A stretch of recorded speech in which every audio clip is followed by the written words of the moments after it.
Olá, tribo Conteiro! Sextou! Que delícia, gente! Que delícia! Vem chegando que é bom demais a gente começar a semana com vocês e fechar a semana também juntinho, nesse acolhimento, nessas histórias boas. E hoje tem história sexta-noite. Que delícia, galera! Vem, pode ir entrando, a casa é sua. Vem chegando, pessoal, vem chegando, que a conversa é boa, o lugar é acolhedor e aqui é igual coração de mãe, enorme. Adoro, adoro quando eu vejo vocês entrando. Olá, Ricardo, tudo bem? Vem chegando, vem comigo, que a gente vai papear. E aliás, gente, tem muita novidade. Vocês já passaram aí no feed do Conteiro? Tem ali sobre o Conteiro Conecta, sessão de Conteiro Conecta. Se você tem um projeto que realmente impacta a vida de mais pessoas, um projeto que ajuda a transformar a nossa sociedade, um projeto criativo, um projeto precisando de lapidação, de um empurrãozinho, de um ajuste, de uma ajuda, e quer apresentar pra gente, pra essa tribo aqui, se quer apresentar pra tribo e contar com a escuta de especialistas, de mentores, ajuda para fazer o seu projeto ganhar voz, o seu projeto ficar mais robusto, mais encorpado, conte com a gente, porque juntos somos muito mais fortes, né? E a gente está atravessando um momento bem difícil para a humanidade, bem difícil em todos os sentidos, né? São muitas as perdas que nós estamos vivendo.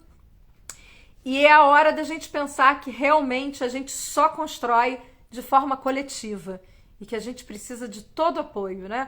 Nós dependemos um do outro e isso é muito importante. E isso que a gente faz aqui. O Conteiro é um espaço, é essa rede, é essa tribo Conteiro, é esse espaço aqui, um espaço de uma escuta ativa, de uma escuta legítima, verdadeira, né? Afetiva. É um lugar da gente falar da vida da gente e de ser ouvido e de fazer conexões humanas. O Conteiro é exatamente isso, esse canteiro de gente, esse clube de histórias, essa biblioteca humana. E o Conteiro conecta, porque acredita que conectados e bem articulados somos realmente mais fortes.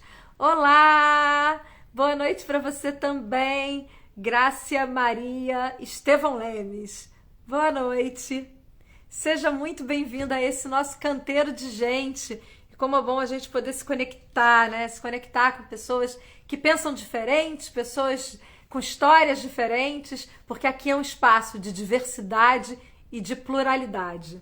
Aqui é um espaço de respeito às ideias, aos pensamentos, e a gente está aqui para justamente somar, né? E a gente só consegue fazer isso quando a gente tá com a escuta aberta, quando a gente está com a escuta no outro, né? No outro de verdade, se olhar no que o outro está dizendo e tentar entender e se colocar naquele lugar.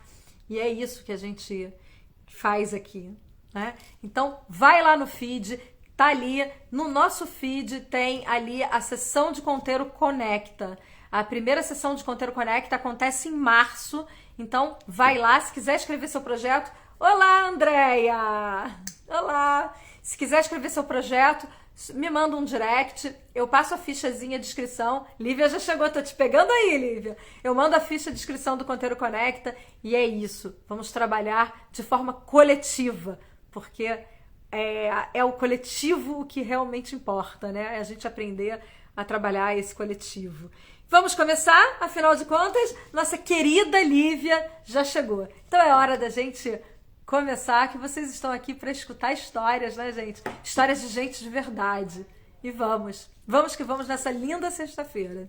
Meu nome é Kátia Werneck, eu tô aqui para mais uma conversa Conteiro. Hoje é dia 12 de fevereiro, de 18 horas no Brasil, 21 horas aqui no Reino Unido, 22 horas na França, onde algumas pessoas estão nos assistindo. O Conteiro nasceu na França, né? Agora a gente está no Reino Unido, mas a ideia é conectar pessoas do mundo que se encontram aqui para ouvir sempre uma boa história. E hoje a história é a história da vida da Lívia Jacó. A Lívia fala de literatura, cultura, dança, poesia, amor, fala de vida. E ela vai contar a sua própria vida. Ela vai gentilmente compartilhar a sua trajetória, suas percepções, o seu caminhar nessa vida conosco essa sexta-feira. Que delícia! Vamos lá pegar a Lívia, Tribo Conteiro, recebam a Lívia com aquele sorriso lindo que a Tribo Conteiro sabe fazer de melhor. E quem não tá seguindo, vai lá, @Conteiro Histórias. Tô pegando você, Lívia. Ai, minha mãe chegou. Tá na área também. Olá! Olá, Lívia, que bom te ter aqui. Que coisa boa. Que bom te rever, né? Pois é, a gente. Você sabe que quando a gente se conheceu, eu gostei muito de você, mas muito de você. Aliás, aquele dia abençoado, num lugar abençoado, naquele bar lindo, maravilhoso, né? E eu gostei muito de você e eu nem vi, inesquecível. E eu não pude viver mais assim a sua presença, porque logo depois eu me mudei para Paris e eu fiquei te acompanhando virtualmente, né? Sempre conectada virtualmente. Foi praticamente a sua despedida, né, Kátia? Foi praticamente a sua despedida do Brasil. Exatamente, e com chave de ouro, porque aquele mar incrível, né, naquele lugar lindo, foi realmente muito bom. E aí eu sempre sei de você, né, pela Luciana, pelo Vaguinho e pelas redes sociais que mantiveram a gente perto, apesar de tanta distância. Você no Canadá, eu em Paris, enfim, né? Mas hoje vai ser muito bom poder escutar, né, e conhecer mais a sua história, saber quem é Lívia, conhecer mais sobre você. Estou muito feliz com esse encontro. Eu que estou feliz por você ter me convidado, né? Feliz por poder estar te revendo e feliz pela oportunidade de poder compartilhar um pouco da minha vida também.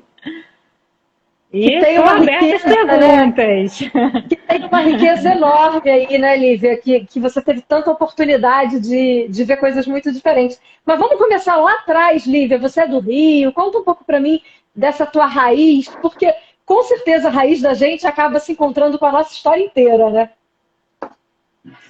Eu sou do Rio de Janeiro, nascida no Rio, sempre vivi no Rio.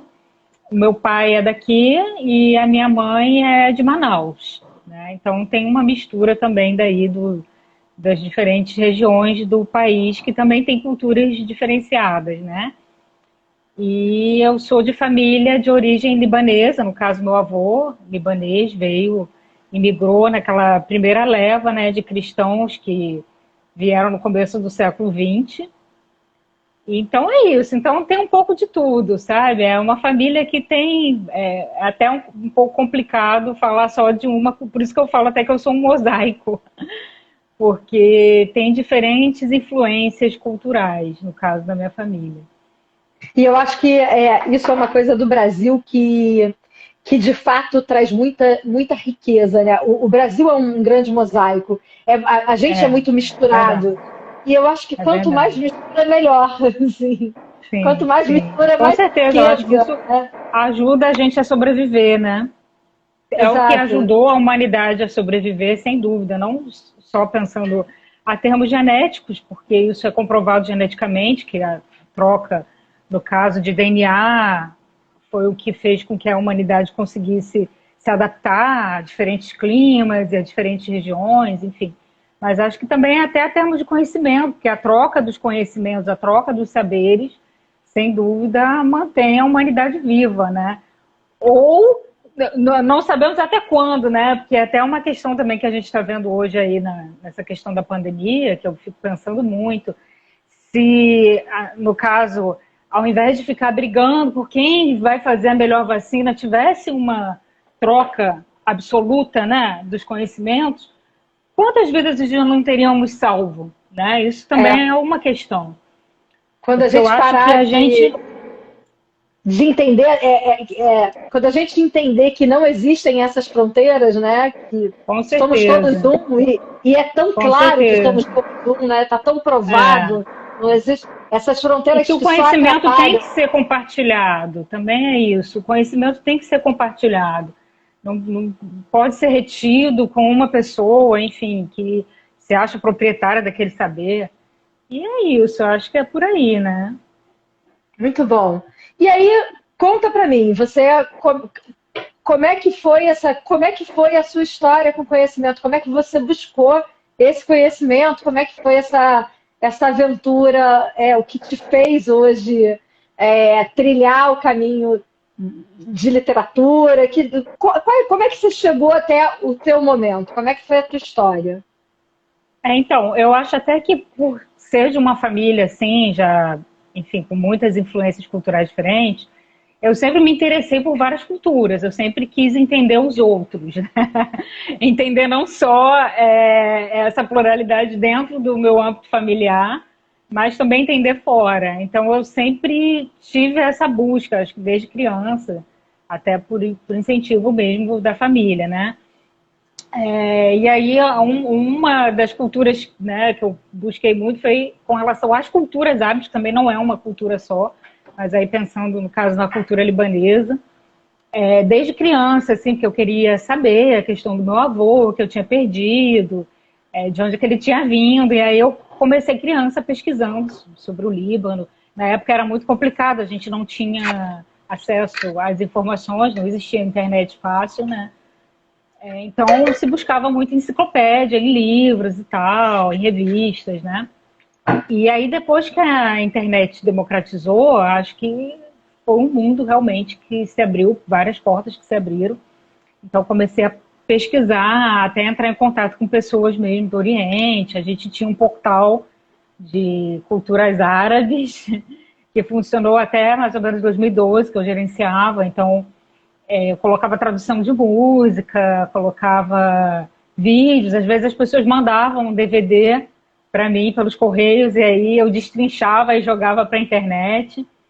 E acabei conhecendo muitas pessoas também da colônia árabe de São Paulo. Fui até São Paulo, fiz algumas viagens para lá, que na verdade a colônia árabe de São Paulo é muito mais expressiva em termos numéricos.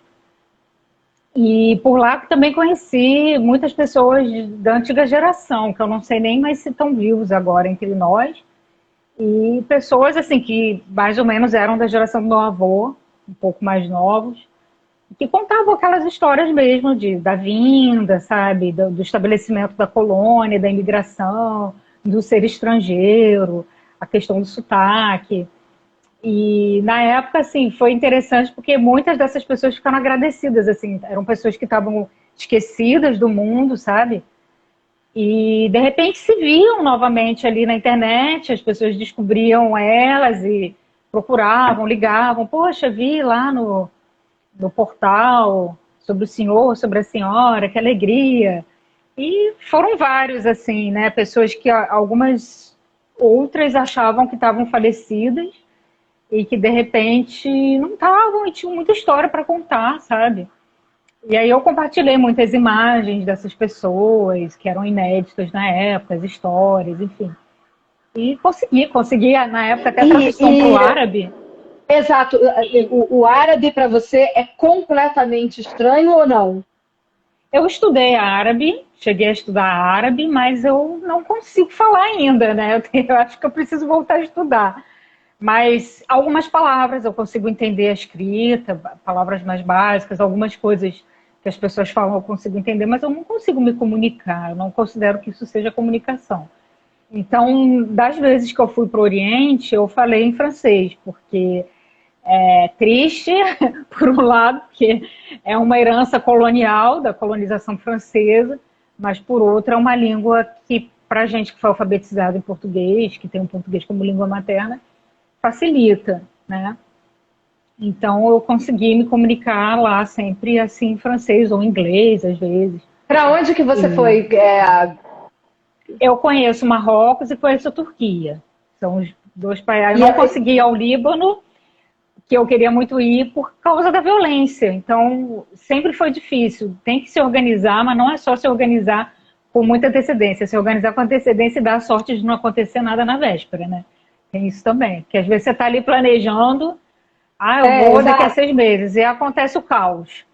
E o Líbano é um país que hoje está enfrentando uma crise sem precedentes, assim, só próxima talvez ao que aconteceu na guerra, em 1973, né, que teve a Guerra Civil. Então, hoje está vivenciando uma crise econômica em que está faltando pão, sabe? Está faltando, assim, o básico mesmo para as pessoas. Está bem complicado. Mas eu consegui conhecer Turquia e Marrocos, que são países... Na época que eu fui para a Turquia estava mais tranquilo também.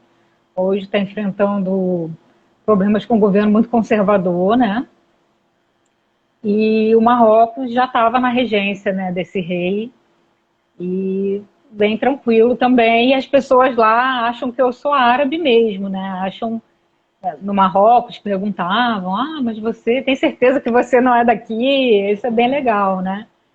Dá um nome, porque e se te vissem dançando, eu acho que aí eu tenho certeza que era. Tomara, né? Mas aí inventam um nome também, porque o nome Lívia é um nome que não é muito pronunciado em árabe, não existe a letra V. Então, ou eles falam Líbia, por exemplo, que é o nome do país, ou eles inventam outro nome. Aí é Laila, é Fátima. O nome Isso é bem legal. Eu tive na Tunísia no passado, e foi a minha primeira experiência num país de cultura árabe. E eu amei conhecer. É muito legal. Eu nunca tinha tido contato com a cultura, né? Assim, pouquíssimo, via qualquer coisa mais fantasiosa de novela mas nunca na seriedade da cultura, no entendimento da cultura. E eu voltei completamente apaixonada por tudo, com o chá, com as roupas. A minha casa virou uma Tunísia, porque eu trouxe tantas coisinhas que me remetiam à cultura que eu fiquei assim, encantada. Mas me conta, isso não foi a sua motivação? Isso você fazia porque você gostava de conhecer essa cultura, você sempre gostou, era uma coisa paralela. Agora, na hora que você foi fazer faculdade, você buscou quais caminhos? Primeiro eu fui fazer Direito na UF e não aguentei, né? Eu fui fazer Direito, acho que é uma questão de pressão social mesmo, que as pessoas diziam, não, você tem que buscar uma faculdade que te dê um leque de opções. Na época existia esse termo, né? Te dá um leque de opções, depois você faz o concurso público e vai ficar com a sua vida garantida e tal. E aí eu acabei fazendo, eu estudei em escola federal, né? E daí fiz o vestibular, passei para Direito na UF e odiei o curso. Eu me forcei muito tempo a fazer, na minha época o curso demorava 6 anos, na UF eram 6 anos, era igual a medicina, e eu ainda fiquei 4 anos lá, aguentando, mas assim, eu não tinha qualquer identificação, assim, nem com a disciplina, né, nem com as pessoas, não me encaixava muito. Porque é um curso assim, muito burocratizado, né, enfim, é para você ficar realmente ali aprendendo lei, estudando lei. Mas eu lembro que teve um curso, como se fosse assim, um curso livre que você podia se inscrever, olha que engraçado, né? Como às vezes os nossos caminhos já vão sendo, parece que a gente vai tendo alguns avisos assim, né, do destino. Eles ofertaram um curso livre em direitos indígenas. Quem quisesse se inscrever, que aí contava ponto como estágio e tal. E aí foi o meu primeiro contato, assim, acadêmico com questões indígenas. O curso era dado por uma antropóloga, lembro bem. E ela falava de toda essa questão mesmo do direito, muito boa, não lembro o nome dela, mas, nossa, excelente assim, o curso. E aí ficamos eu e meia dúzia de doidos, porque pro pessoal assim, do direito na época era, ai, o que é isso? E não se falava, Não se falava, e aí, não, isso aí, eu quero fazer direitos autorais, eram as coisas que davam dinheiro na época, tributário, tributário, direitos autorais. E aí, realmente, assim, ficaram umas 6 pessoas inscritas, alternativas, né? E fazendo esse curso, e foi fantástico, assim. E aí, por meio dessa professora, eu posso dizer que foi um primeiro contato acadêmico. Ela trabalhava com os guaranis do interior do Rio de Janeiro, isso eu me lembro perfeitamente. E aí ela trouxe um pouco, assim, sabe, dessa realidade dos povos guaranis, como é que funcionava lá na aldeia onde ela estava pesquisando, como funcionavam as coisas, né? Como é que era até assim o acolhimento dela, sabe? Como é que era para você poder entrar. Então ela deu uma atualização assim, porque mesmo a minha mãe sendo do norte, sabe, a minha família materna sendo do norte, que tem uma população indígena maior, né? Existe muita desinformação. Eu cresci, eu acho assim que no meio de uma certa desinformação, porque a minha família não tem indígena, né?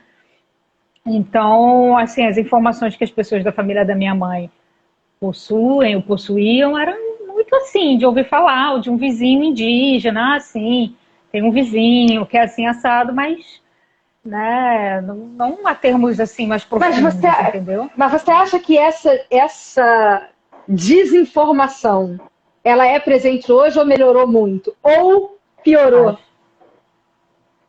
Acho que melhorou um pouco. Acho que sim, acho que melhorou um pouco, mas ainda tem muita desinformação. Ainda tem muito preconceito no norte. Eu acho que o norte do país talvez seja a região que mais tenha preconceito e racismo contra o indígena, porque tem uma questão territorial muito forte, né? Tem uma questão até relacionada à Amazônia, de desapropriação mesmo, de projeto de dizimação das pessoas que estão lá, enfim, para comercializar a floresta. Então, talvez por isso existe um preconceito, acho que implantado mesmo, até de repente, outras populações que não... O que existe, outras populações que não vão se beneficiar, sabe? Sim, conflito de interesses, né? Um conflito de interesses. Exatamente. Mas eu acho que melhorou em algum aspecto, sim, né? Eu acho que hoje, até pela questão da internet, as pessoas têm informação. Eu acho que o movimento indígena também tem uma responsabilidade muito forte, porque está sempre muito presente, né? Está sempre tentando estar nas escolas, enfim, isso acho que é o primordial mesmo, é a presença desse movimento indígena, o trabalho do movimento indígena em estar sempre educando as pessoas com relação às populações, sabe? Então melhorou, sim, mas por outro lado, eu não sei, né? Por outro lado, o avanço do antropoceno, acho que não dá para comparar, assim, da época da infância da minha mãe para hoje. Entendeu? Então, também tem esse aspecto, assim, que hoje a gente está vivendo um capitalismo num estágio muito mais avançado, sem dúvida, Sim. né? Então, isso também é uma ameaça, é a principal ameaça às populações indígenas e outras populações também que não se inserem dentro dessa lógica, entendeu? E aí então, foi na faculdade de Direito que Aí eu conheci. Tive, mas assim, ficou guardado. Sabe aquela coisa assim, que você tem aquele contato, mas sei lá, ficou uma coisa guardada, mas ficou como uma ótima experiência. Ficou assim como um mundo novo que eu conheci, inclusive com relação assim às ideias que eu tinha assim um pouco ultrapassadas ainda ali dos relatos da minha mãe. E aí essa antropóloga, olha, muita coisa mudou dessas populações, que a sua mãe tinha notícia e tal, e aí foi me atualizando, aquilo ficou ali guardadinho. Eu não pensava em trabalhar com isso de jeito algum. E aí fui fazer o curso de letras, eu fazia junto o curso de letras, porque eu sempre gostei muito de ler desde criança e sempre gostei muito de escrever. Então eu tinha um pouco essa ideia de fazer letras, mas eu não tinha coragem, né? E aí na época podia fazer 2 faculdades públicas ao mesmo tempo, e eu passei para o UERJ de letras e fazia o UERJ de noite e fazia a UF de manhã. E era uma loucura, porque a UF é em Niterói, outra cidade. Então, eu não tinha vida, não tinha. Não namorava, não saía muito, não tinha vida. Enfim, e aí um determinado momento eu não aguentei mais, né? Assim, porque era muito trabalho para fazer também, muito estudo. E na faculdade de letras, aí sim, eu acho que eu encontrei a minha tribo, comecei a fazer amizades, encontrei um pessoal assim que tinha mais a ver com a minha forma de pensar. Qual é a sua tribo? A minha tribo, conteiros, né? Porque letras todo mundo gosta de contar história. Só tem contador de história. Então, como eu comecei também a fazer essas amizades, aí sim, né? Não dava, porque o pessoal começava a chamar para sair. Comecei a frequentar chopadas, que eu comecei a viver, e eu tive que fazer uma escolha. E aí eu escolhi ficar em letras mesmo, e abandonei o curso de direito. E aí, em letras, eu relembrei toda essa questão indígena, assim, por meio de amigos meus indígenas mesmo, que me estimularam, de alguma forma, a fazer um doutorado sobre esse tema, né? E aí eu comecei a pesquisar sobre a literatura indígena, que eu era absolutamente ignorante. Também foram os meus amigos indígenas que começaram a me apresentar os livros, começaram a me educar nesse sentido.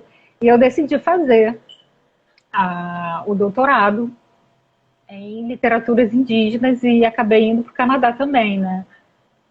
Tentei uma bolsa de doutorado em São Luís, consegui, aí fiz essa ponte entre as culturas, inclusive selecionei algumas fotos para mostrar de lá.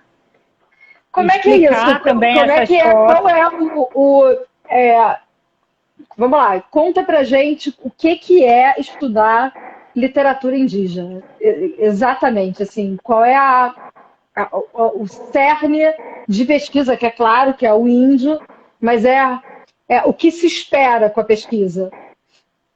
Depende da pesquisa, depende do viés que a pessoa der, né? A pessoa pode pesquisar tudo dentro da literatura indígena. Mas o que você queria, eu quero entender assim, a tua motivação, o que você sentia. Assim, eu queria, assim, eu entrei num programa de literatura comparada, então eu queria comparar a figura do índio retratado na literatura, e aí a palavra é índio mesmo, tá?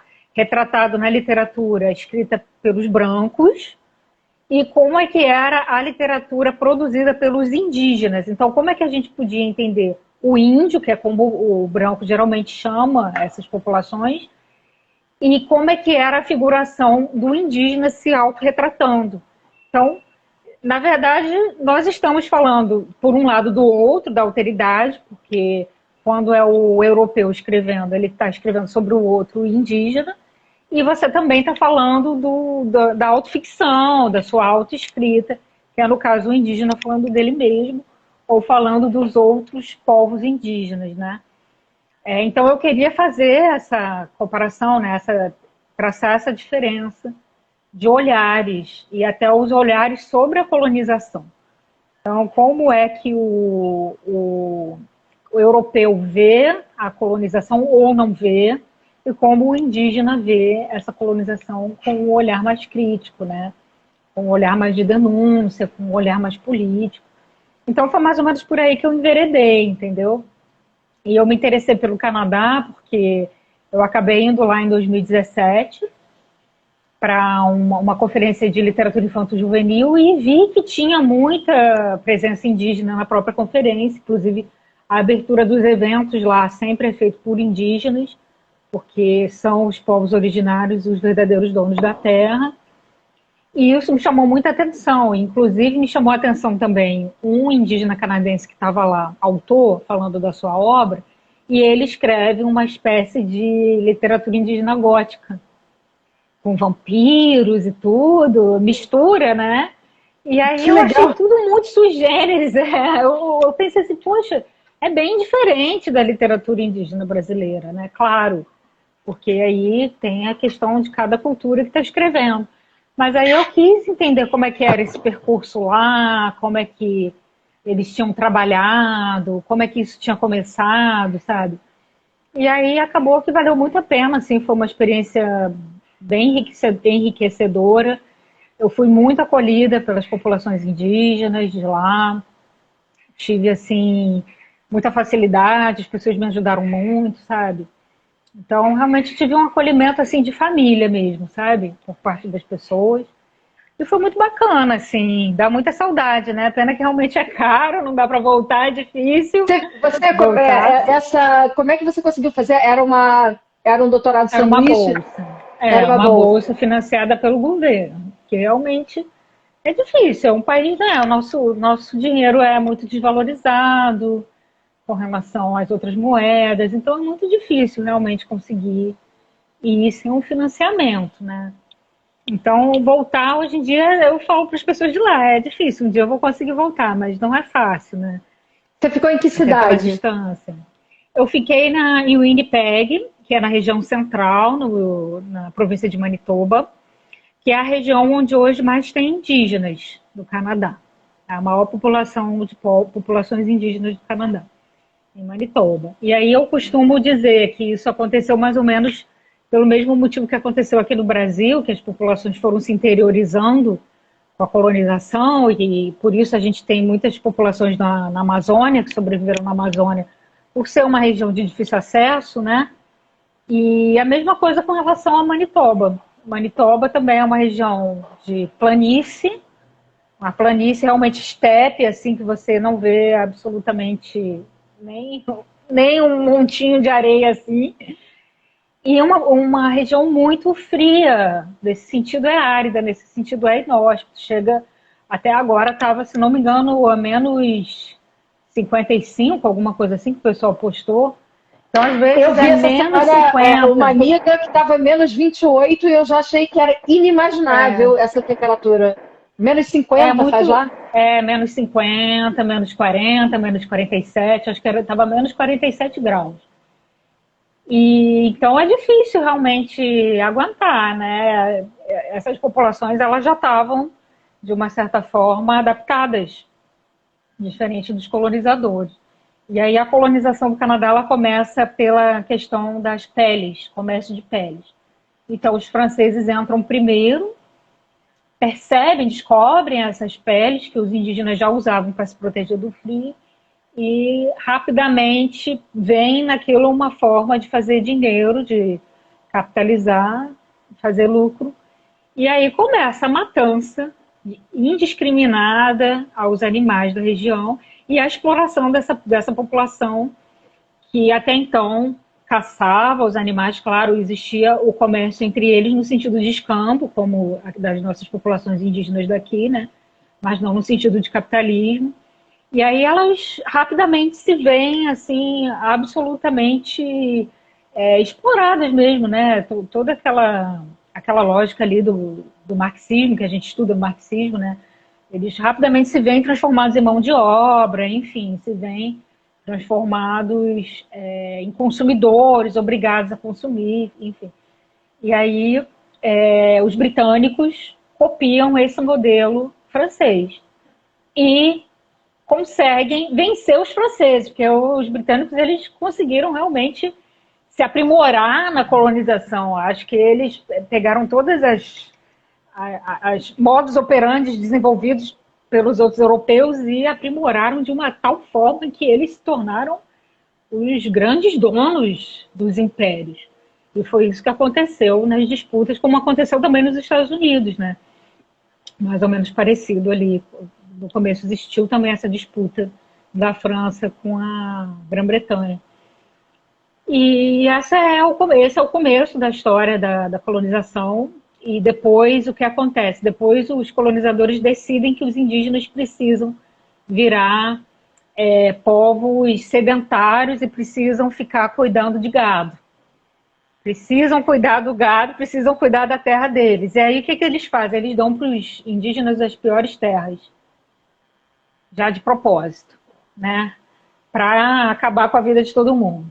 E os indígenas, eles conseguem, assim, de uma maneira tão safa, né? Eles conseguem superar os europeus, né, nessas produções agropecuárias. E isso gera guerras, isso gera um ódio intenso. Isso já, enfim, no século XVIII, né? Geram conflitos e ódio intenso ali dos europeus com os indígenas. É uma coisa assim. E isso ficou. Isso, na verdade, ficou. Assim, por mais que existam políticas de reconciliação, que é o termo que eles usam, o racismo é muito forte. O racismo contra as populações indígenas, sabe? A ideia de que essas populações são inferiores geneticamente, de que tem alguma coisa no sangue.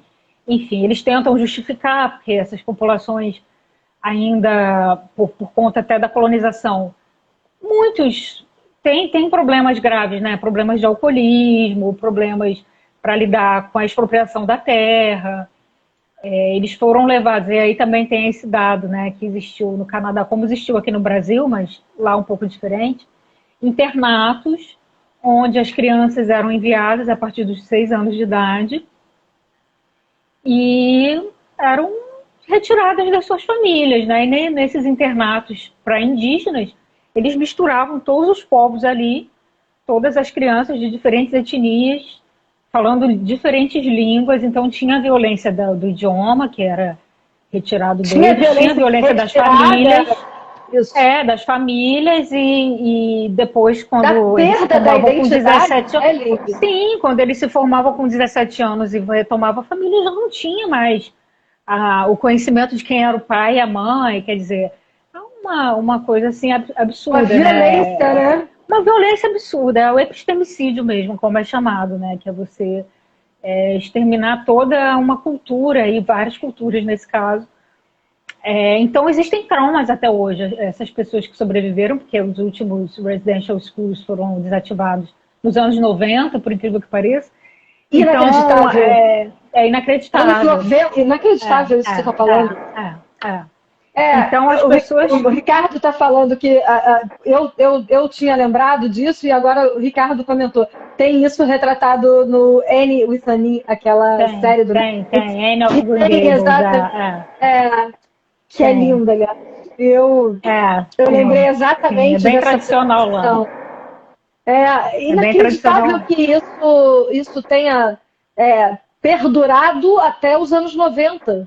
Perdurou, e vai perdurar muito tempo, no sentido de que tem uma série de consequências que você não vai conseguir acabar em 3, 4 gerações, não tem como. Então, eu conheci uma senhora já idosa de 90 anos que tem pesadelo até hoje com as coisas que ela lembra que ela viveu na infância nesse residential schools. Teve casos de violência sexual, para além dessa violência horrorosa, não tem nem o que falar, ainda tem essas outras violências mais subjetivas, né? Mais voltadas a uma determinada coisa de um sujeito, né? Então tem aqueles relatos, porque eu tinha perna grossa, eu tinha perna gorda, então a professora falava isso, me deu esse apelido porque eu tinha perna gorda. Então tem ainda as subjetividades dessas pessoas com esses traumas, que não tem como, porque muitas vezes o neto também está herdando isso, né? Não tem como. Você desestrutura uma família, você desestrutura essa família por várias gerações. Então, hoje nós temos, assim, muitos indígenas que foram criados sem pai e mãe, porque cresceram nesse residential schools, então desenvolveram uma série de traumas, vícios, e que não conseguiram ser um pai e uma mãe inteiros. Não tiveram condição de estar lá. E as pessoas que não têm essa vivência com as culturas indígenas dentro do Canadá não conseguem entender isso. Então começam a reproduzir uma série de estereótipos do tipo, porque é um bando de alcoólatra, porque é um bando de viciado, vagabundo, que não quer trabalhar, sabe? Então existe... isso existe no Brasil também, né? Como existe aqui, exatamente. Como existe aqui a falta de conhecimento das pessoas com relação ao que aconteceu na ditadura, com as populações indígenas brasileiras, e antes, não vou nem falar de antes da colonização, porque tem gente que acha que não aconteceu nada, né? Tem gente que acha que não, que isso é mentira, não, que os índios que se mataram. Né? Então eu já ouvi todo tipo de absurdo, assim, até o absurdo de gente dizer que não existiu escravidão no Brasil. Não sei como uma pessoa chega nesse nível de ignorância. É muito complicado. Porque fica a ignorância beirando a má fé. Então, assim, porque a pessoa quer acreditar na sua verdade. Exato. Olivia, me diz uma coisa. Claro que eu imagino que não tenha uma única resposta, mas como a gente consegue trazer esse conhecimento do índio, dos indígenas, né? Trazer isso, aproximar isso da sociedade, porque eu acho que existe muito preconceito por ignorância, por falta de conhecimento de verdade, né? A gente Nós estávamos com a presença de 2 indígenas aqui, não sei se eles ainda estão, que é a Júlia do Rico, Macuxi, e estávamos com a presença do Leonardo Pataxó também, que eu conheci a aldeia dele. Ele é cacique, então eu vou fazer uma propaganda. Não sei se ele ainda está online. Se vocês estiverem online, vocês dão um oi aqui.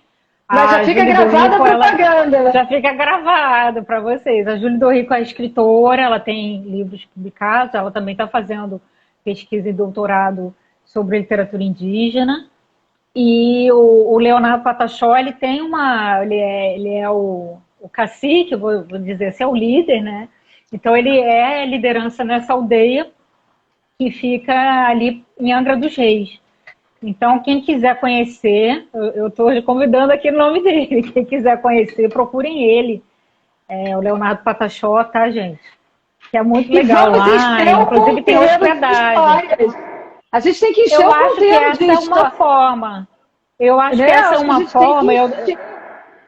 Sim, eu acho que uma forma é realmente visitar, conhecer. Então, eles dão essa oportunidade de vivência na aldeia Pataxó, e você pode se hospedar, então você pode conhecer, participar dos rituais e conversar. Eu acho que é isso, é você buscar aproximação, eu acho que é a educação, é a nossa educação, eu acho que é a inclusão na escola, também de todas as questões indígenas enquanto conteúdo mesmo escolar, eu acho que não dá para fugir disso. Que é nulo, né? É nulo, é nulo. É nulo.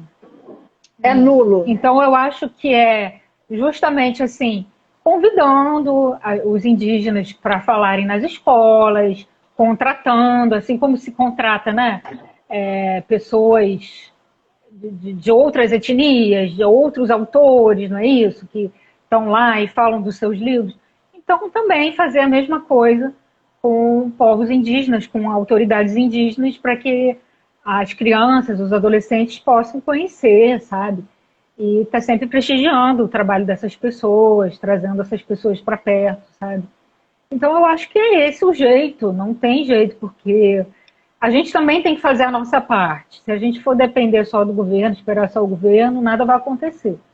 Essa é a ainda verdade. Mais esse. O governo não tem. Ainda mais esse, porque esse não tem interesse algum. E é muito difícil. E na história do Brasil, acho que a gente pode dizer que não houve governo que realmente teve interesse em resolver esse problema. Não tivemos. Em algum lugar do mundo, algum lugar do mundo é exemplo? Eu acho que não.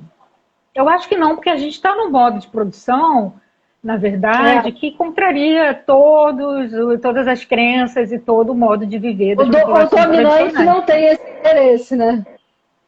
Não quer. A cultura dominante não quer. Produção, não quer de jeito algum, porque quer pegar o território e destruir, capitalizar, e, enfim, transformar em escoadouro de minério e destruir o rio. Não tem, então... O discurso das populações indígenas e de outras populações tradicionais, infelizmente ou felizmente, sei lá, contraria esse status quo, né?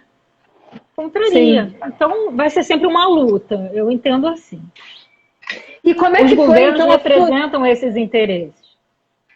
Como é que foi a sua história lá? Como é que a minha história lá, então, quando eu cheguei lá, eu selecionei algumas fotos, eu vou tentar mostrar, que eu acho muito interessante.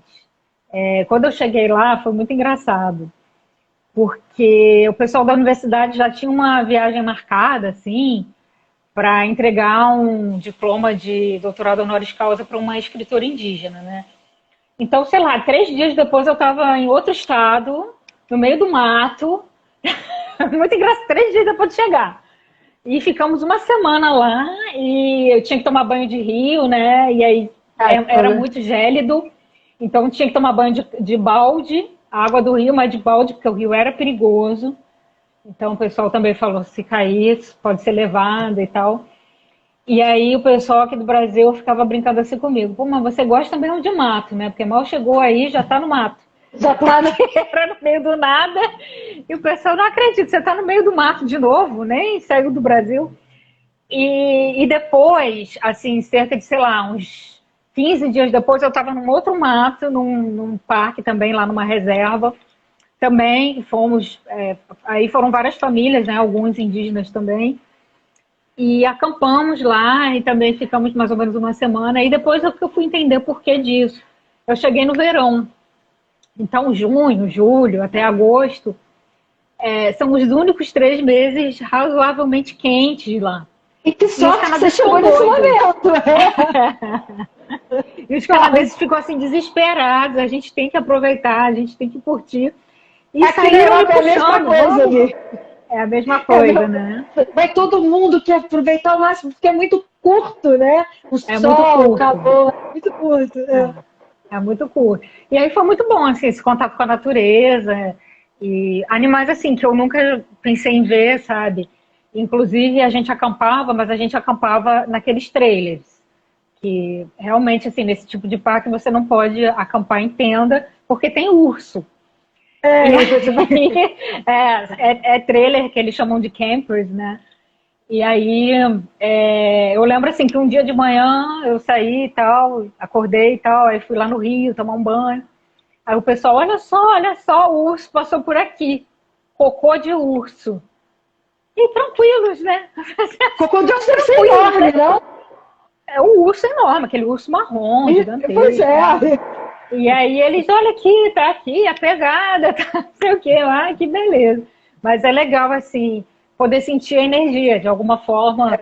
Claro, eu não pude ver o urso, até porque é muito perigoso, mas eu acredito muito que a energia ficou, sabe? Isso é muito legal. E aí eu vou mostrar algumas fotos, eu não sei se eu consigo vou tentar virar o vídeo, vamos ver se deu certo. Deu, né? Deu certo. Então, isso aqui foi uma exposição que estava acontecendo na Galeria de Arte de Winnipeg, que é como se fosse mais ou menos o nosso Museu Nacional de Belas Artes. E, peraí, que está um pouco fora de ordem. Peraí. E aí, eu queria mostrar essa escultura, que é uma escultura inuit. Só que tem, então, essa um lado e o outro, né? Então, é essa cabeça, certamente uma entidade meio homem, meio pássaro, né? Alguma entidade espiritual. Infelizmente, não tinha assim, nenhum inuit que pudesse me explicar exatamente a simbologia, o significado. Mas o que é interessante nessa estátua, nessa figura, né? Por que eu selecionei ela? Porque ela foi feita em pedra-sabão brasileira. E eu acho que isso mostra assim também como a gente está num mundo muito mais desfronteirizado, de uma certa forma. Exato, né? Exatamente. Então, eles pegaram a pedra-sabão e aprenderam a fazer a escultura na pedra-sabão, assim, de uma perfeição absoluta, né? Lindíssima. E aí, peraí que eu vou mostrar outra foto. Então, essa aqui foi a entrega do doutorado honoris causa para Maria Campbell, que é escritora indígena. Então, nós fomos lá, essa que está entregando é a reitora da universidade. Então, fomos, e aí você vê que mesmo no meio do ano, olha as vestimentas das pessoas. Estava 7 graus. 7 graus. E eles achando tranquilo, 7 graus. E eu não tinha nem roupa para isso, né? Mas para quem tem menos 50, tava... Exatamente. E aí algumas outras, aqui onde eu acampei, né, que eu te falei agora, que tinha um rio, e aí eu vi alguns desses animais de lá. Esse é o lugar, o parque, e aí a gente ficava aí com os trailers. Não sei se dá para ver muito bem, porque é a imagem projetada, né? E aqui que eu queria mostrar também para vocês, que eu acho muito legal, e você acho que não vai conseguir adivinhar o que é isso. São meninas inuit sambando. Elas estavam sambando nossa música brasileira. Então, peraí que eu vou voltar um pouquinho para mim. Então, assim, foi um evento para arrecadação de fundos, justamente para semana eles têm lá uma espécie de semana de folclore e tal, e aí arrecadam fundos para isso acontecer. E essa arrecadação é sempre um ano antes, né? E aí me chamaram também para assistir esse evento, que foi chiquérrimo e tal. E até a ministra da Educação estava lá e tal. E aí elas começaram a sambar música brasileira. Eu achei isso sensacional. Sensacional. Então, estavam fazendo aula de samba e decidiram apresentar. Porque a gente sempre espera assim, vou ver, dentro dos estereótipos, né? Vou ver a pessoa indígena apresentando uma dança indígena da cultura dela. Não, elas quiseram apresentar o samba. E aí achei muito legal isso. Assim, e eu faz uma prova dessa necessidade da gente falar mais sobre uma outra cultura, né? Porque a gente cria mentalmente estereótipos de tudo. Porque tudo aquilo que a gente não conhece, a gente vai nas referências únicas que a gente teve acesso, né? Então, a gente vai botando tudo nas caixinhas, né? A gente vai porque tem que ser caixinhas. assim, porque o indígena não pode usar celular, senão deixa de ser indígena. Tem gente que pensa exatamente. assim. Isso é o que, nossa, no Brasil é o único contato que eu tenho, né, de escuta sobre isso. Eu falo assim, mas pra que é não sei o quê? Se já usa celular? Sim, gente, já usa porque a tecnologia está disponível para todos. Exatamente. Tem que usar o celular, tem que usar o que quiser, usar o tênis, usar a calça, usar o que quiser, né? Mas isso não significa que não precise preservar a sabedoria que tem nessa cultura, a identidade que tem ali, né? E que é de uma riqueza incrível. Que poderia estar as culturas mudam também, né?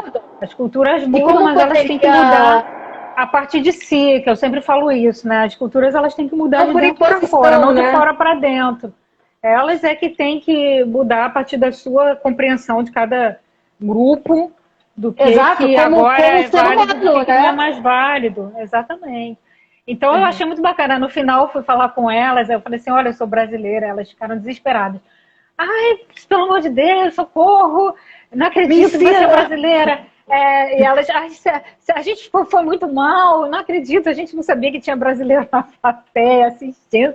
Aí eu falei assim, não, eu achei maravilhoso, estou muito assim lisonjeada de vocês terem representado um pouco, né, ainda mais do Rio de Janeiro. Aí eu falei, eu sou do Rio de Janeiro, que é justamente a região que tem também o samba, uma das regiões, porque também não é todo o Brasil que gosta de samba, sei lá, né?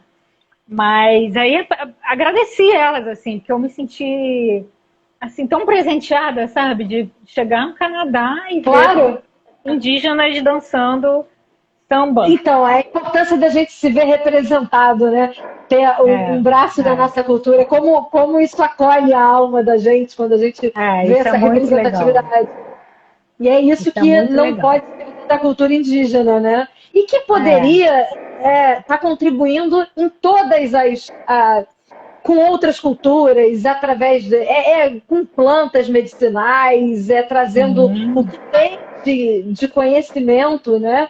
E que essa mistura de conhecimento é tão rica, tão poderosa, e a gente tem essa necessidade de dominar o outro, de impor, de sufocar, de matar,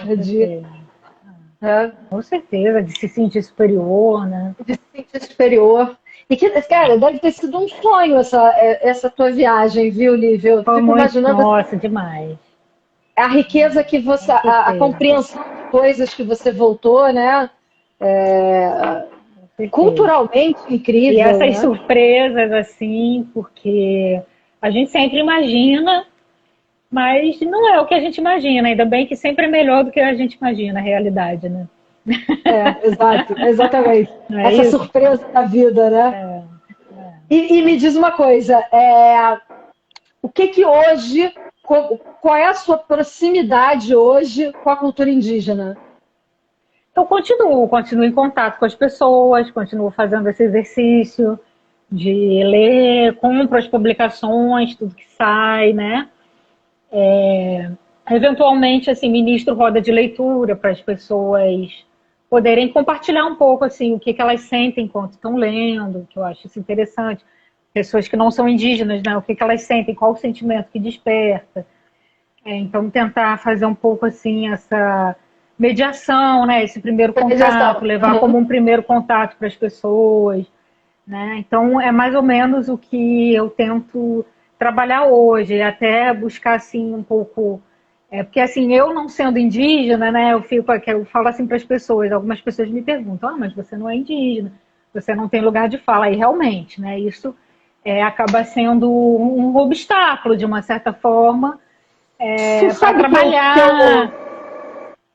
Eu discordo, sabe? Assim, eu acho que... Cada um tem uma visão, né? Algumas pessoas concordam, algumas pessoas discordam. Esse lugar de fala, você tem um lugar de fala de uma pessoa que tem interesse... Que pesquisou. Eu tenho um lugar de fala de pesquisador, é isso que eu falo. Exato. Então eu posso, assim, enquanto pesquisadora, até mostrar também textos não indígenas, né? Tentar fazer paralelos com a antropologia. Então, um assunto que me interessa muito é essa questão do antropoceno. Como é que esse antropoceno está sendo visto pela ciência hoje e como ela é falada pelos povos indígenas. Então, isso é um estudo diferente, assim, e eu me sinto confortável para fazer essa intermediação. Eu me sinto confortável para fazer essa intermediação, de trazer para as pessoas as falas indígenas e trazer para as pessoas os contrapontos também da ciência, enfim, né? Isso é algo que eu estou fazendo, mas eu também, assim, continuo atuando em outras frentes de literatura, dando cursos de literatura em geral, né? Que é a minha especialidade. E é isso. Então, toda a literatura também me interessa. Eu te acompanho muitas vezes pelo seu Instagram, que você compartilha muita coisa bacana, muito texto, muitas reflexões, e eu gosto muito. E quem quiser acompanhar, o @ da Lívia vai ficar marcado aqui na nossa conversa, como está marcado em todas as publicações, porque é muito interessante, é muito rico culturalmente acompanhar a Lívia, é muito bom. E Lívia, diga aos seus amigos indígenas para que o Conteiro, a casa é deles, é nossa. Que beleza. Que venham contar as suas histórias, sabe? Porque eu acho que é isso que o Conteiro não é comercial, é a gente bater papo. E eu acredito que a ferramenta mais potente que pode existir é o diálogo, é a escuta, é compartilhar histórias. Então, diga tribo, que aqui é uma tribo de se compartilhar histórias, de saberes diversos, de culturas diversas, porque é isso que torna a gente mais criativo, torna a gente... Com certeza, a inspiração, né? Exato, exatamente. Ouvir as histórias, pelo menos para mim. E ouvir histórias do outro, né? Essa é a minha relação com as histórias. Quando ouço alguém contar uma história, eu me sinto inspirada. Eu também, eu acho uma riqueza. O Conteiro começou no meio da pandemia em junho, né? Junho do ano passado. E eu escuto histórias toda semana. E, nossa, como eu me acho uma pessoa rica, sortuda, por cada um que passa aqui, deixar em mim uma visão diferente, um conhecimento novo. Hoje você me contou coisas que eu não fazia ideia, absolutamente. Então, hoje eu já tenho algo mais do que eu tinha antes de conversar com você. Então, isso é minha caixinha de joias. Eu me considero riquíssima. É a melhor forma de aprender. Melhor maneira de aprender. Uma das melhores maneiras de aprender é ouvindo histórias. E foi muito bom te ouvir, Lívia. Volte sempre. Foi muito bom, Kátia. Muito obrigada pelo convite. Obrigada para todo mundo que entrou, que ficou e quem não ficou também. Pessoal, te agradeço. Essa história vai ficar aqui, salva aqui. E daqui a alguns dias essa história também vai estar no YouTube. É que meu filho é que sobe, ele tem um delay aí do tempo. Então, mas a história vai ficar aqui hoje no IGTV. Oi, Mari! Que lindo você! Oi, minha sogra! Pessoal, obrigada. Foi uma delícia essa sexta-feira com Lívia. E Lívia, sério, fale que a gente quer muita cultura indígena aqui, nesse Conteiro. Obrigada, querida. É um espaço para todos. Um beijo imenso no seu coração. Obrigada. Gente, obrigada a todo mundo que esteve aí com a gente. Bom final de semana. Beijo imenso. Beijo no coração, Lívia.